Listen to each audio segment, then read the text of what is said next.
Alright guys, so here's a quick video about the A mode I talked about earlier. If you look on the Banggood website, the description now has a user manual type. So I'm pretty much just repeating that information here, but so to select, well, you got 1, 2, 3, 4, 5, and then the A mode is a custom mode. I thought it stood for automatic, but it doesn't. So you go to the A, you double click, and then it shows first the torque goes from 9 all the way down to 1 kilogram force per centimeter or whatever. So you can set that to whatever. We'll say 9, push once.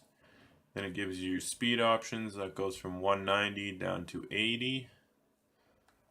And then you push once to confirm that. It shows you a little Asian something, showing you the version, I guess.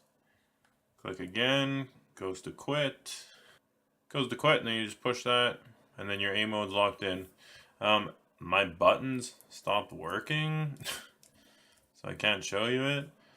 But, so yeah, I've been meaning to send an email to Banggood, see if they'll send me a new one. If not, I might just take it apart and show you the insides, do an autopsy maybe. If they send me a new one and let me keep it, I'll do an autopsy as well. So that's just a little bit on the automatic mode, or the, custom mode. And that's it. I'm sad that my button stopped working because it's a fun little screwdriver. So I'll keep you updated as that progresses.